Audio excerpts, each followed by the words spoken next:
Gemini, hi, welcome to Mystic Queen PH. At ito ang inyong energy update for October 1 to 15, 2025.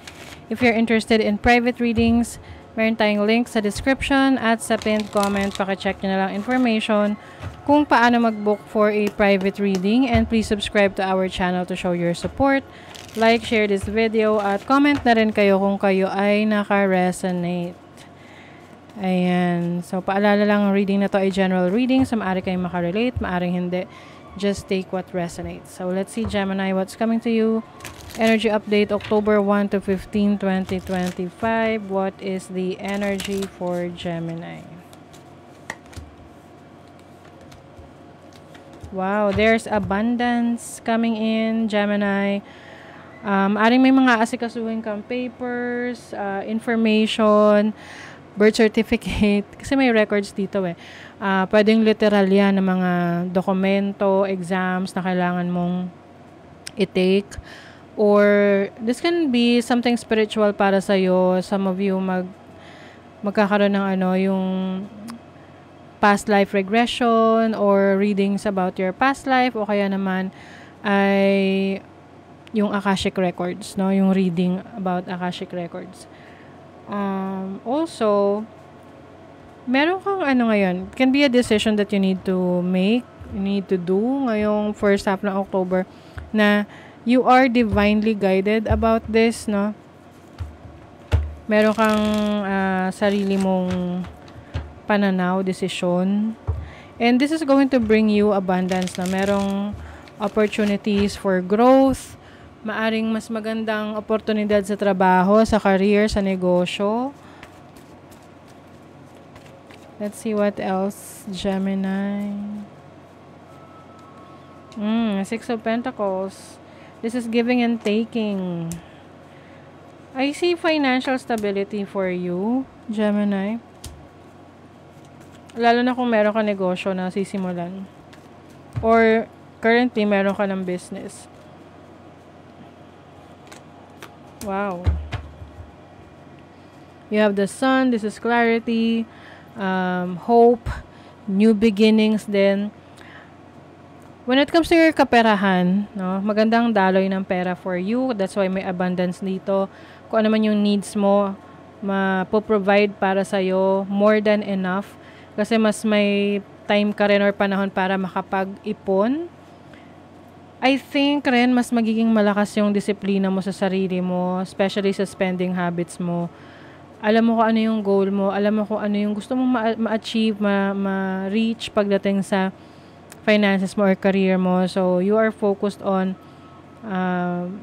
developing your finances, your career, your business, and you are open to learning. Yung learnings na yon na matututunan mo, malaking tulong yan para sa ikauunlad ng business mo, ng career mo, trabaho mo. Kung may mga training na opportunity sa work, go for it. Kasi magiging dahilan yan para magkaroon ka ng promotion in the future. So, you will thank yourself for being excited na paunlarin yung kaalaman mo. Kasi syempre, ikaw na yung may advantage ka na dun eh. And itong kaalaman na to, hindi lang yan sa trabaho, even sa business mo, na pwede yung iba sa inyo magkakaroon ng training or seminar or conference that will help you improve your knowledge. Diba? And then, some of you naman, you are going to set boundaries. Hindi mo na hayaan na ikaw ay i-take advantage ng iba, especially kung lagi silang humihingi ng pabor sa'yo financially or gumagamit ng resources mo. Money, career, finances. Ito na, darating na yung hinihintay mo. Ito na. meron talagang mga taong will take advantage of your kindness. Kasi, alam mo na, yung may mga taong controlling around you when it comes to your career, business.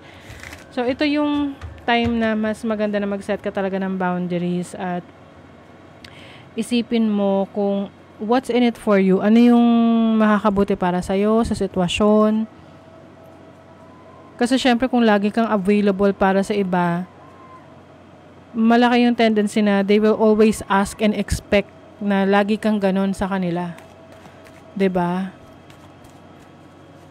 Some of you, meron kayong mga ile-let go na unhealthy habits pagdating sa pera, sa trabaho ninyo. Kung lagi kayong late, magsiset kayo ng oras para maayos nyo yung attendance ninyo, or even yung inyong mindset pagdating sa work, sa business ninyo, sa career nyo, sa pag-handle nyo ng pera.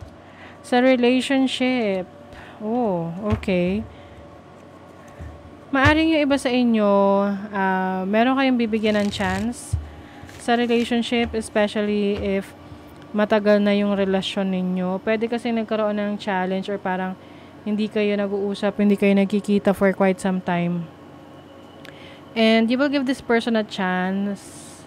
Sabi nga nila, absence makes the love grow fonder. Pwedeng merong person na matagal nyo hindi nakausap at ngayon na-miss nyo. And you will spend time with this person. Pwede rin naman tong hindi romantic. Pwedeng sa family, sa friends. Maari kasing nagkaroon ng lamat yung relationship ninyo. Pwedeng nagkaroon ng trust issues.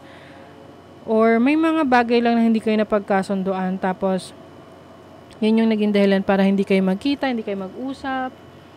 And now, may time na kayo na makapag-usap.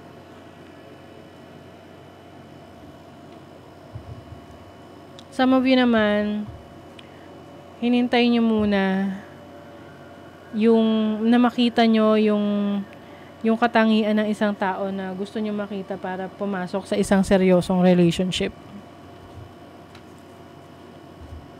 Maaring may reconciliation din, no?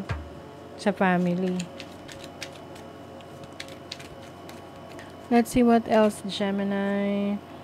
You are going to network. You will have more friends, connections. Maaring you will be more visible sa social media.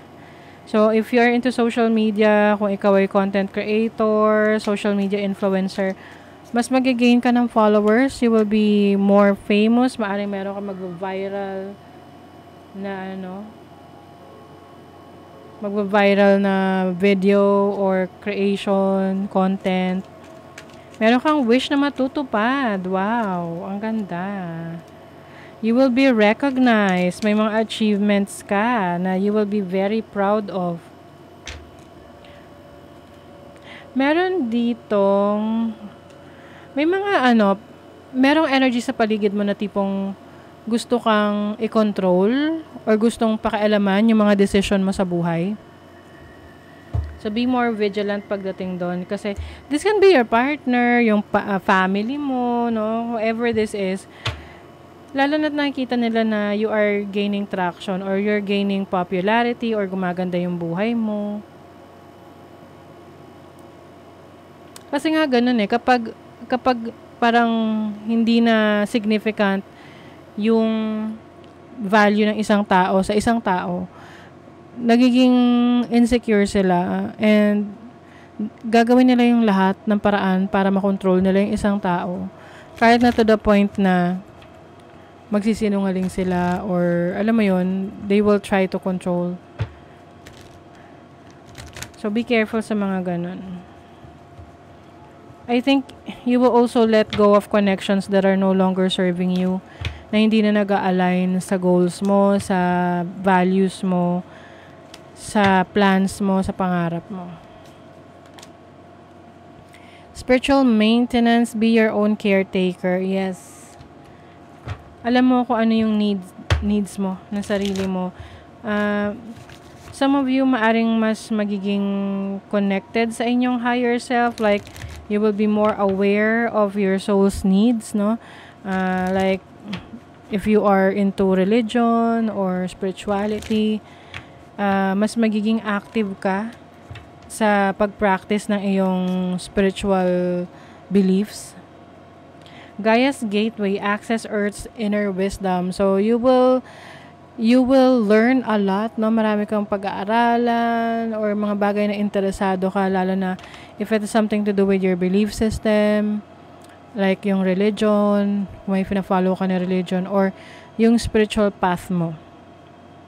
And I also see you na spending more time with nature, no? That's your way para mag-ground mo yung sarili mo and to release those nega energies around you. Okay? So, that is your reading, Gemini. Thank you so much. See you again.